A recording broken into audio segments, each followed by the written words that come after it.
ઉદાહરણ નંબર 12 સંભાવનાની અંદર આ દાખલો પણ ખૂબ અગત્યનો છે. એટલે આ દાખલાને આપણે સમજવાનો પ્રયત્ન કરીએ. ખૂબ જ સરળ છે.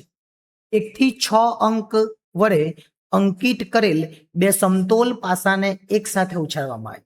પાસામાં H આવે અને T આવે. ચલો હવે કેટલા સિક્કા પાસા છે? સોરી, પાસામાં તો શું આવે? તો પાસામાં તો 1 2 3 4 5 6 આવે.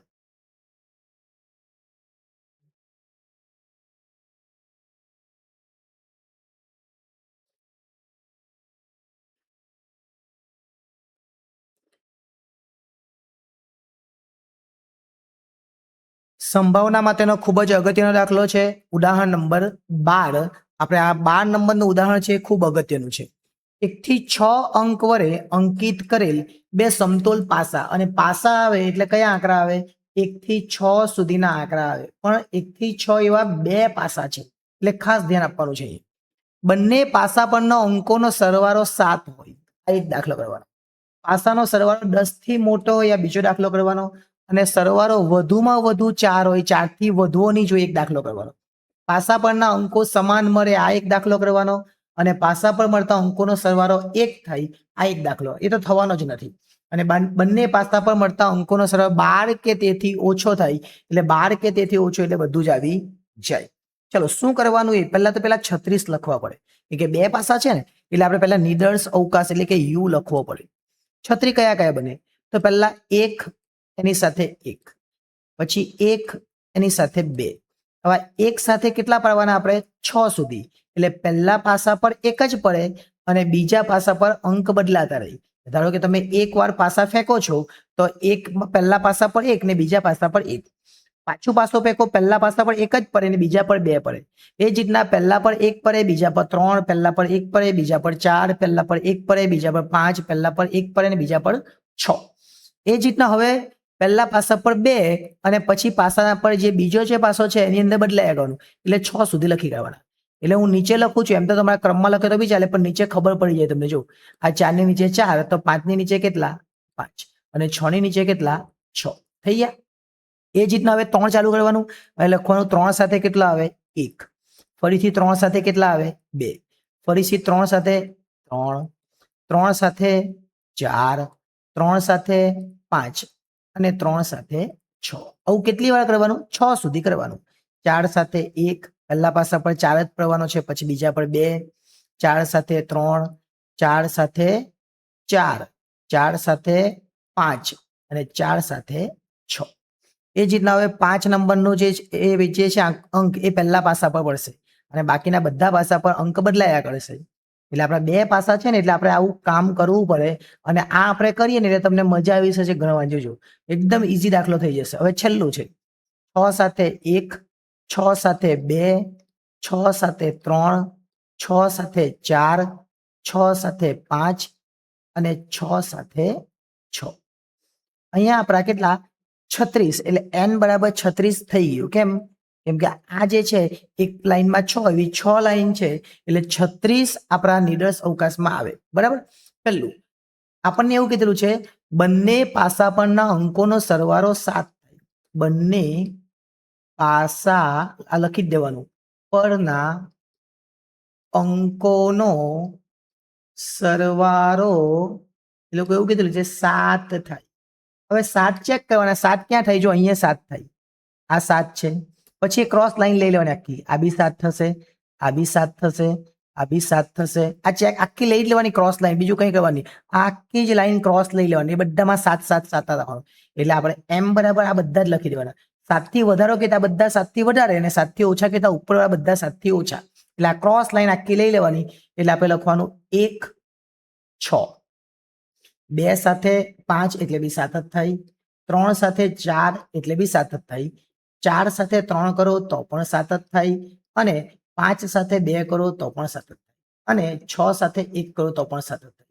એટલે 1 2 3 4 5 ને 6. એટલે m બરાબર કેટલા આવશે? 6. એટલે આપણો પહેલો જવાબ આવે PA બરાબર m ના છેદમાં n. ચલો m કેટલા? 6 અને n આપણી પાસે 36 છે. એટલે આપણો જવાબ આવશે 1/6. કેમ કે 6 6 36. કેટલો જવાબ આવશે? 1/6. બીજામાં શું કીધેલું છે? બીજામાં એવું કીધું પાસા પરના અંકોનો સરવાળો 10 થી મોટો હોય. કેટલો કીધેલો છે? 10 થી મોટો હોય. બહુ ઈઝી છે, આપણે અહીં લખવાનું જે પૂછેલું છે, બંને પાસા પરના અંકનો સરવાળો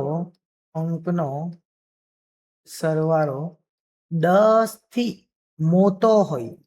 10 થી મોટો હોય. 10 થી મોટા કેટલા? તમે જોજો, અહીંયા 10 થાય છે, એટલે આ 10 થી મોટા થયા. જોજો અમે લાઈન કરવું એ આ જે 10 થી મોટા, કેમ કે આ તો 4 ને 6 એટલે 10, 5 ને 5 એટલે 10, 6 ને 4 10, એટલે 10 થી મોટા 3 જ થઈ, એટલે 5 ને 6 11, 6 ને 5 11 ને આ 12, એટલે 10 થી મોટામાં કેટલા આવે? ફક્ત ને ફક્ત 3 જ, 5 6, પછી 6 5, અને પછી 6 6, એટલે m બરાબર કેટલા આવે? 3. એટલે આપણે જવાબ શોધી કાઢો, પીબી બરાબર m ના છેદમાં n, એટલે m કેટલા? 3, n કેટલા? 36, એટલે 12 ટાલી 36 કરીએ તો 1 ના છેદમાં 12 જવાબ આવે. આ 3 વડે ભાગી કરીએ 36 ને તો 12 નીચે આવે, એટલે 1 ના છેદમાં 12 આપણે લખવાનું. એટલે આ દાખલો પણ આપણે એકદમ જ ઈઝી રીતે થઈ જાય. હવે આપણે એના પછીનો જે ત્રીજો છે તે જોઈએ. ત્રીજામાં શું કીધું? બંને પાસા પરના અંકોનો સરવાળો વધુમાં વધુ આપણને 4 કીધેલા છે. 4 થી વધવો જોઈએ નહીં, વધુમાં વધુ 4. જો આ લાઈન કરું છું, આ વધુમાં વધુ 4, 5 નહીં હોવા જોઈએ. જો આ લાઈનને ફરીથી વ્યવસ્થિત આપણે કરીએ, વ્હાઈટ થી કરીએ, આ જે છે તે આટલું, આ જે છે એ વધુમાં વધુ 4 કહેવાય. કેમ? આનો સરવાળો 2 થાય, આનો સરવાળો 3 થાય, આનો સરવાળો 4 થાય. હવે 1 ને સરવાળો 5 થઈ જાય એટલે એ નહીં લેવાનો, પછી આ 3 થાય, 4 થાય, પછી આ 4 થાય, એટલે આ આટલા જ લેવાના. એનો સરવાળો કેટલો થયો કહેવાય? 4 થયો કહેવાય. આપણે નંબર આપીએ 3. ત્રીજો દાખલો છે, સરવાળો કેટલો? બંને પાસા પર લખેલો, બંને પાસા પરના અંકોનો સરવાળો વધુમાં વધુ 4. બંને પાસા પરના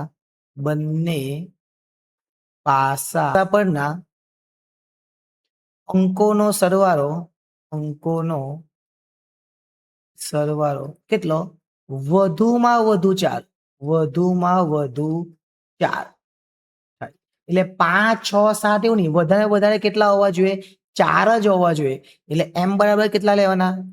પેલું 1 1, પછી 1 સાથે 2 લઈ તો 3 જ થાય, 1 સાથે 3 લઈ તો 4 થઈ જાય. હવે 1 સાથે 4 નહીં લેવાય તો 5 થઈ જાય. પછી 2 સાથે 1 લઈ તો 3 થાય, અને પછી 2 સાથે 2 લઈ તો 4 થઈ જાય. 2 સાથે 3 લઈ તો 5 થઈ જાય, નહીં લેવાના. પછી 3 સાથે 1 લેવાનું એટલે 4 થાય, 3 સાથે 2 બી નહીં લેવાનું એટલે 5 થઈ જાય. એટલે 1 2 3 4 5 ને 6, એટલે m બરાબર કેટલા આવશે? 6. લખવાનું પીસી બરાબર m ના છેદમાં n, એટલે કેટલા? m કેટલા છે?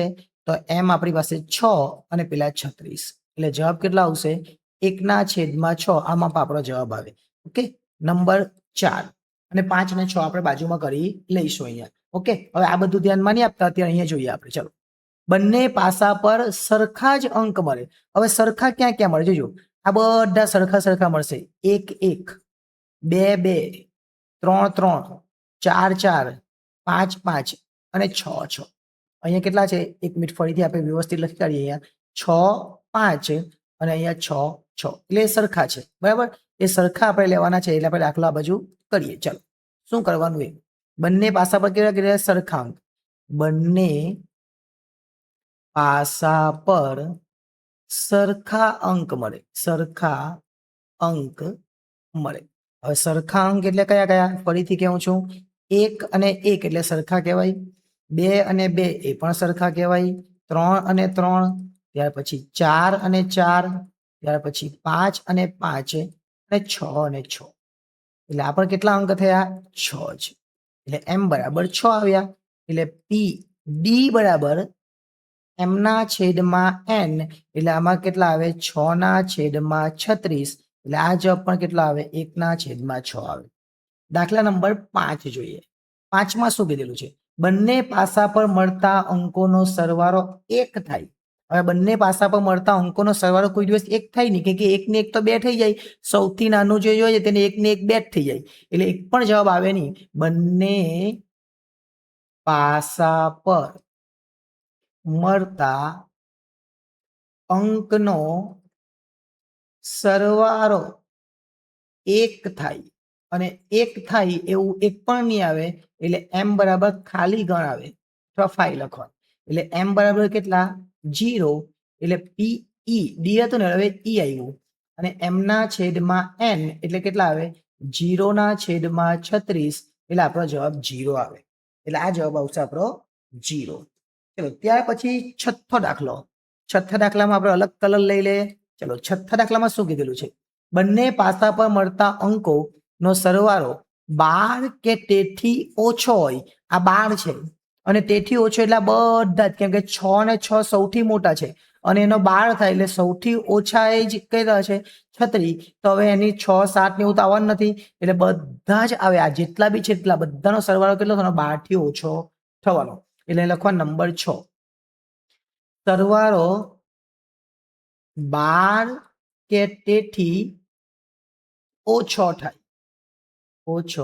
વધારે પૂછે તો વધારે કોઈ જ નહીં આવે 12 કે તેથી વધારે તો 12 એક જ આવે અને 12 થી વધારે તો કોઈ જ નહીં આવે એટલે અહીંયા 12 કે તેથી ઓછો એટલે બધા જ એટલે કયા આપણે ફરીથી પેલા લખી દેવાના 1 1 1 2 એવું લખતો નથી બધું જ આવી જાય ડાયરેક્ટ લખી દઉં 6 6 એટલે કેટલા થઈ ગયા m બરાબર 36 એટલે PF બરાબર શું આવે m ના છેદમાં n એટલે આપણો જવાબ આવશે 36 ના છેદમાં 36 એટલે છેલ્લો જવાબ આવશે 1.